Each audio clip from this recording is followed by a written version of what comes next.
All right. It's good to be back. So Errol Spence, Danny Garcia. Let's get into it. It's kind of fight. Broke down kind of I had Errol Spence stopping the fight. Didn't happen. Okay, Errol Spence couldn't stop the fight.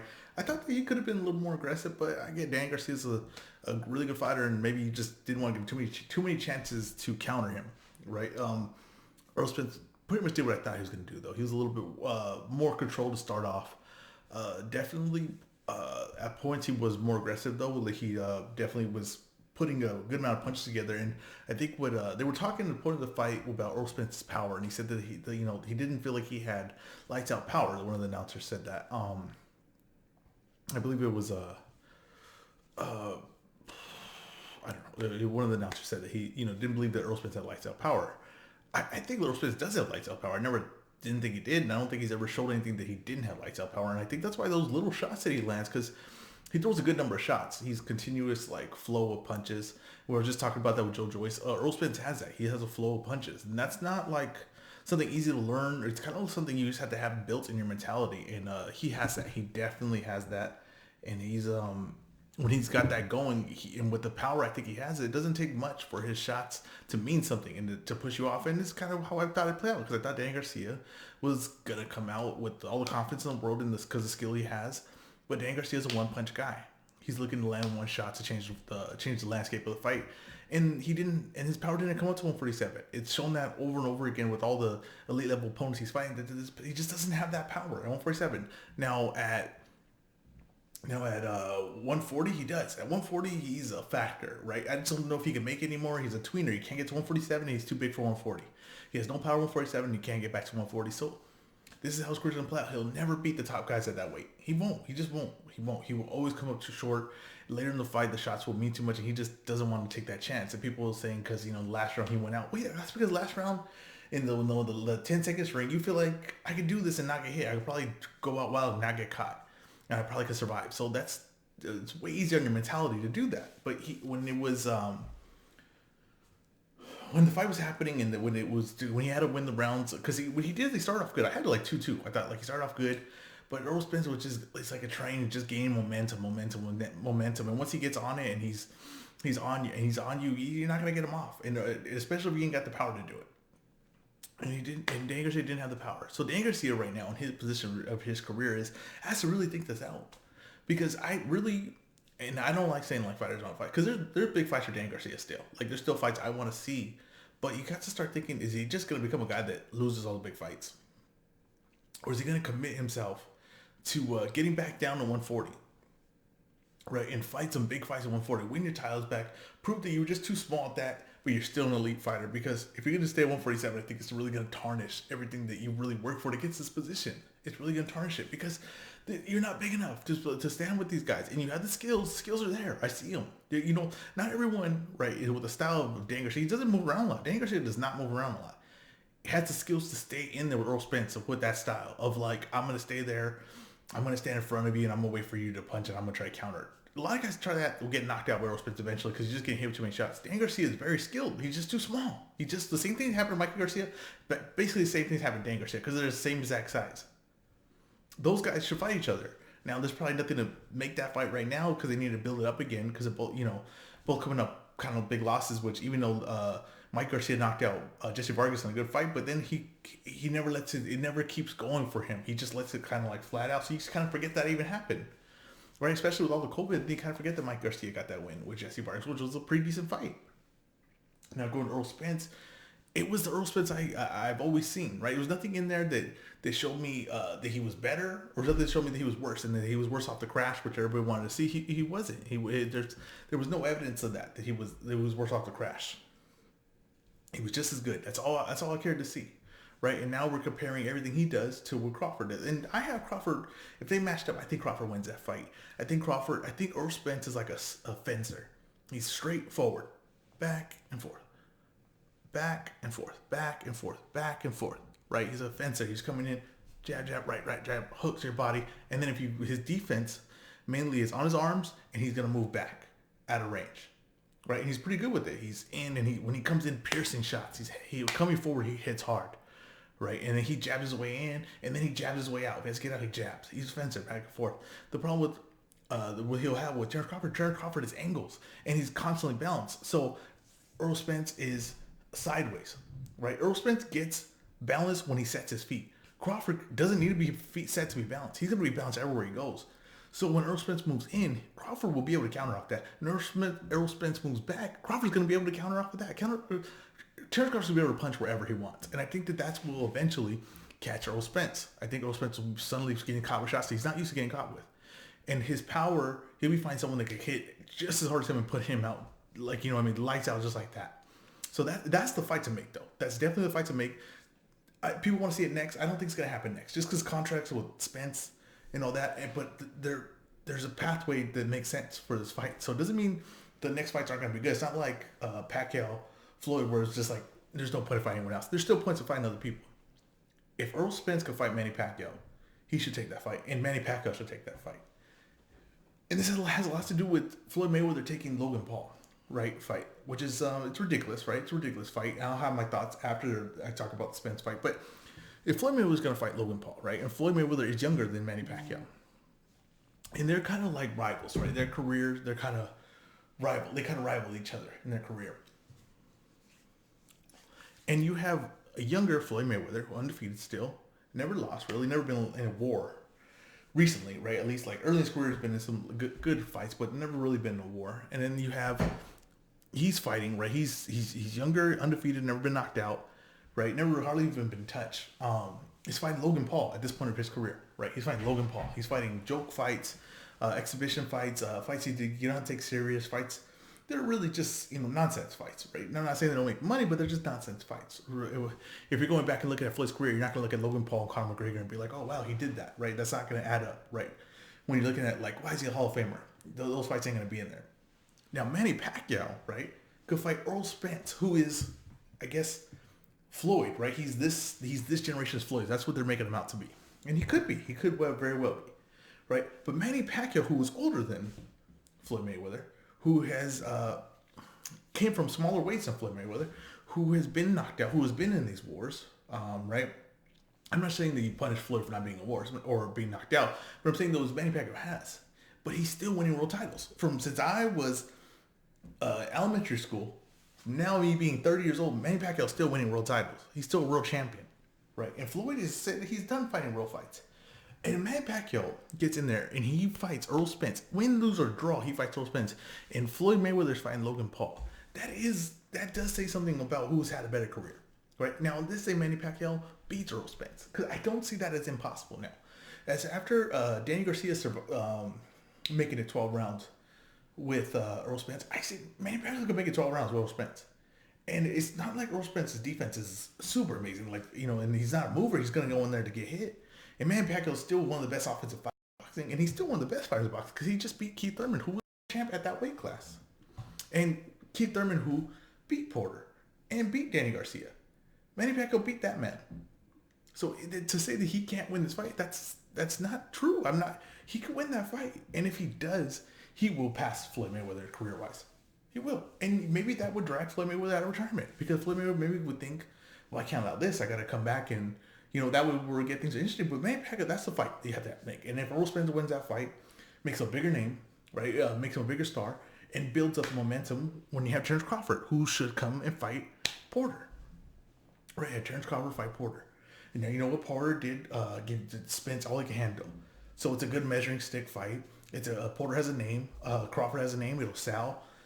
Not massive pay-per-views, but it will sell because people want to see it and have them fight. And then the winners will fight each other.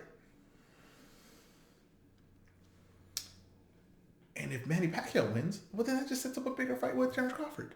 You can't lose. Now, the only way you would lose is if Terrence Crawford lost to Porter, but I still think Porter versus Manny or Porter versus Spence rematch is still a good fight, still decent fight, right? Still decent, still sells, still make money. Not make money like the other ones, but it still makes money. But on the other end of Spence and Pacquiao, you can't go wrong with that one.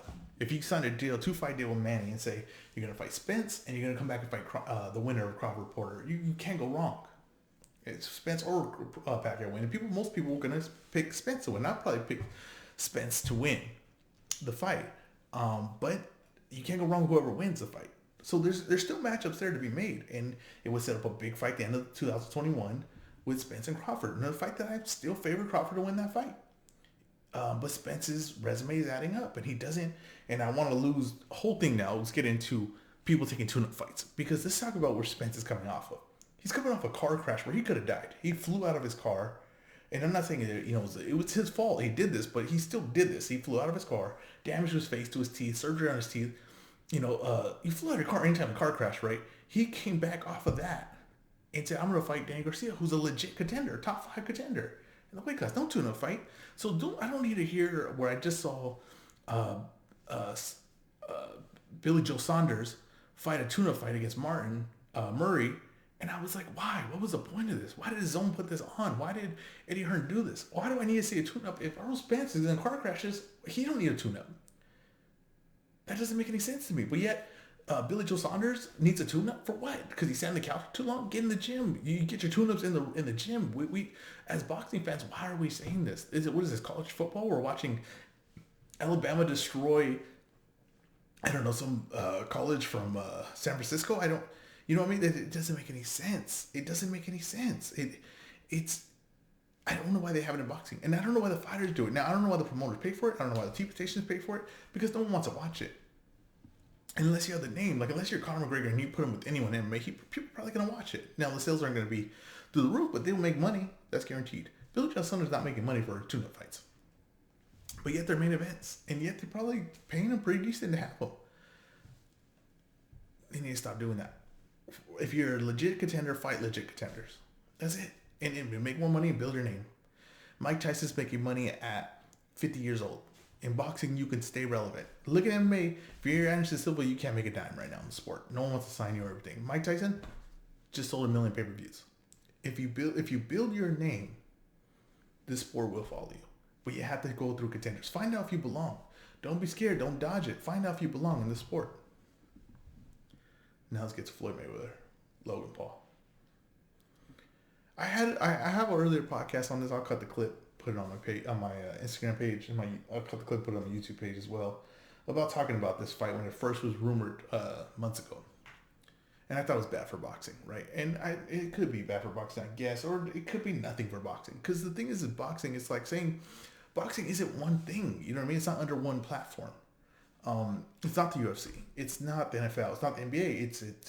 It's a free market. It's capitalism at its best. You know what I mean? Like, it's capitalism to its fullest. I don't know if it's best, but to its fullest. I don't know if it's best, but to its fullest, it's capitalism. So to say it's bad for boxing is, it's like saying the internet, right? It's like saying that something, bad on the internet is bad for the whole internet. And it's like, it's so big, you wouldn't say something that happens on the internet is bad for Instagram, right? Or it's bad for Twitter, or it's bad for Google, or it's bad for, you couldn't.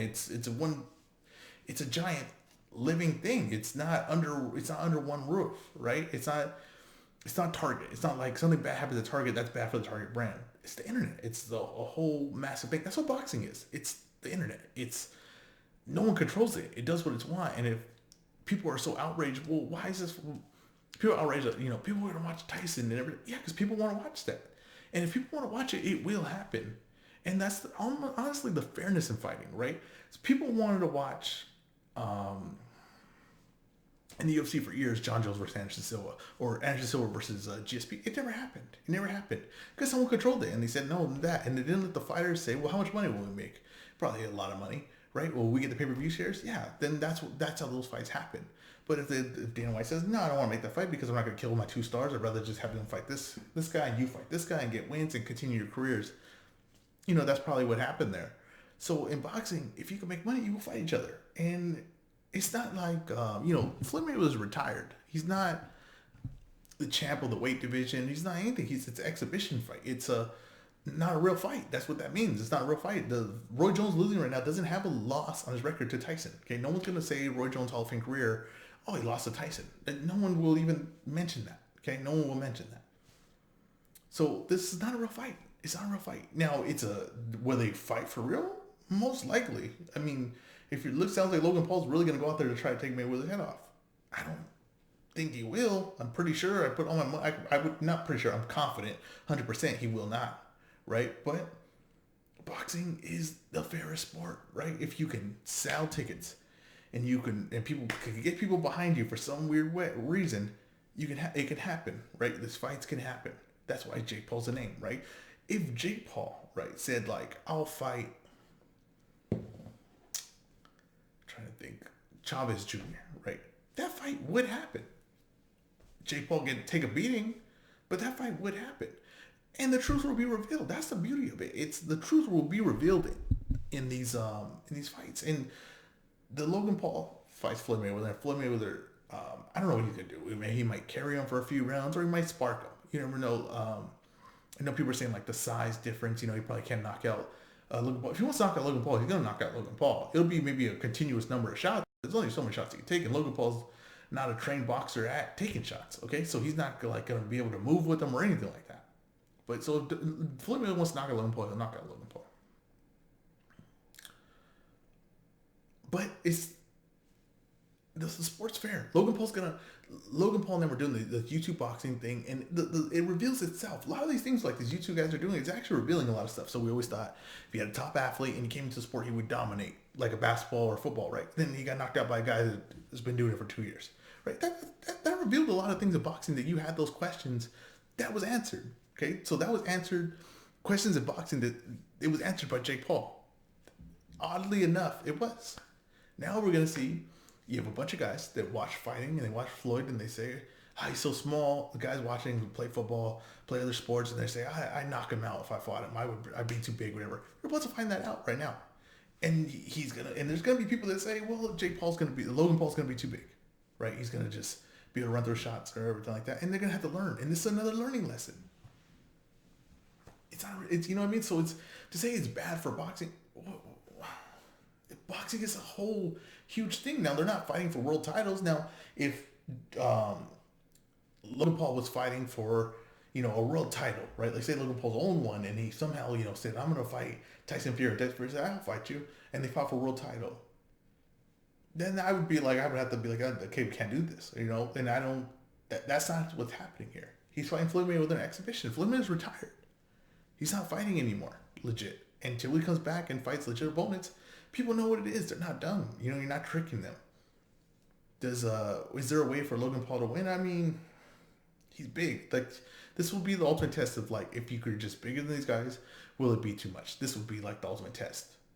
I think that he would have to just hopefully land something big. I just don't think he has the skill to even really put anything on Floyd. But I mean, there's ideas in my head that I was thinking about, like what he could possibly do. I'll get into that later podcasts. But like I said, this is bad for boxing and everything. It's not. It really isn't. It's gonna make money, and anytime something's bringing attention to the sport, I just think that this is the direction the sport's gonna go. And I don't mean as in fighters fighting YouTube fighters. I think fighters turning into YouTube personalities is the direction that the sport will go, because I think that boxing brings a lot of eccentric personalities to it. It takes it, like what the sport is, it's not a normal sport. It's just kind of like, MMA. I think boxing is a little bit different though, personality wise, or just, they come from different parts. Like MMA, they have a certain demographic, but boxers don't. The boxing demographic relates to a lot of things in like hip hop culture and in, just like from bigger cities, a lot of East Coast and West Coast, a lot of those things that really will relate to a lot of people. And I think that you're going to see a lot of these fighters that are legit fighters and legit contenders and everything. They're going to have YouTube channels. They're going to have podcasts. They're going to be talking. They're going to have Instagrams that people are going to follow and be interested in. And you're going to see a lot of interesting personalities come from there. Ryan Garcia was just the start of it. And you see Jake Paul and Logan Paul, they are building a blueprint. They should be, listen, they're not dumb guys. They built a blueprint here showing you that this could be, you could skyrocket to the top with this. You do have to have these, use these avenues out there though. And these avenues are there for you. And you should watch these guys. And instead of saying, I hate that these guys are doing this, look at why they did this and why they're here and why they got here. And learn from that, because they're not legit fighters. But legit fighters will come. They have the personality of these guys, or a different personality, or something that people find interesting. It's the same thing with the music business. It's the same thing with everything. You have these guys, this YouTube thing is now not letting people control who are stars, or not judging someone's, eye for talent. It's letting the world say, do you think they're talented? And people are watching and they like these things, and people got to figure out these formats. Is what I'm saying. Boxing works for some reason. The training looks cool. The gear you wear looks cool. The gyms you go to, everything about boxing, it just works, and it's simple. It's a man with two gloves, and a man with mitts hitting a bag or something like that. It's not hard to get together. It's not like football. Gotta get a pads, gotta get to the field. It's not all these things. You know what I mean? It looks cool. That's why I was looking at Anthony Joshua train, and he had his gear on. He had the gloves. He had the white gloves. He had the red wraps tape around the gloves. The blue headgear. It just looked cool. Everything about it looked cool. It looked like if someone was putting it on a poster, you would be like, "Whoa, what is this about? I want to see what the story is on behind this." That's what it is. That's what boxing has. And I see, MMA is trying to get in with social media, but it's like the UFC is trying to get in with them. He's trying to get with the Full Send guys, and he's trying to get them come to our events and stuff. But the fighters, are they getting their fighters in? Because see, that's the problem, is that Dana has so much control on who becomes a star and who doesn't, and he's not paying these guys and everything like that. And in boxing, the fighter controls everything. The fighter controls a lot, and the fighter can build his own name. And it's funny because Bob Arum's saying he needs to promote himself, but Bob Arum doesn't know that what he's talking about, right? That promoting himself, it's eliminating him, because he's a promoter. We'll eliminate him. And if Terrence Crawford had a big YouTube following, he wouldn't need promotion anymore. He could promote himself. That's exactly what the Pauls do. There's a lesson to be learned there, and it's smart on how they work their way up. And I think that if people don't want to learn from that, and I think the boxing will, and I think that's where the future superstars boxing, I think where boxing will explode is because of YouTube, because they're going to have legit fighters on YouTube and on Instagram and all that blowing up. And Ryan Garcia is just the start of it, and there's more to come. And I think that if you start seeing it, it's a formula there that works. And I think people like boxing, but they just need the storyline. Everything needs a storyline. People like wrestling, but they're not going to just watch two random guys wrestle each other. People like football, but they're not going to. People don't watch XFL because they don't know those players, right? You need to know those players.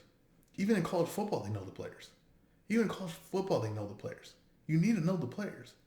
Now, probably not a lot of views for Army and Navy, Army versus Navy. You know what I mean? So if you build stars like that, that's what's going to happen. And if the MMA has their model, right, where they're just cutting people, bringing people on contracts, people are winning, losing, or whatever, I don't know. I don't know if that works. You think you need superstars. I think that's the only way these sports survive is with superstars. But I was thinking about Dana White, and he was real critical of it. And I get it. I get where he's coming from. But it's hypocritical coming from Dana White. And this is a man that's brought the first YouTube fighter actually in the world to his sport and put him on pay-per-view cards. Kimbo Slice. This is a man that tried to do a pay-per-view event where he boxed his light heavyweight champ, Tito Ortiz. He was going to box him. They were going to do a pay-per-view on it. He tried to get Joe Rogan to fight Wesley Snipes on a UFC card. This is a man that brought Brock Lesnar. This is a man that brought CM Punk, a man that's never trained MMA, and put him on a card, fought a legit fighter. So I'm not buying all this, that he's saying, this is ridiculous. He doesn't have it. That's where it's ridiculous. Now, it is ridiculous. I give him that. But it's exhibition. It is what it is. But it's not like they're putting it on before Anthony Joshua fight, or Anthony Joshua on the undercard of his fight. But you have done that. So I'm not going to buy, I'm not going to buy you saying that. But I guess the game you're playing, and I guess the game that everybody's playing. But it is what it is. And I don't think he can hurt boxing. Boxing's a big thing. It's all over. It's not under one umbrella. We'll have another podcast this week. Talk about the fights this weekend. Anthony Joshua, UFC. And I'll be back. But thank you for listening. This has been The Weigh-In.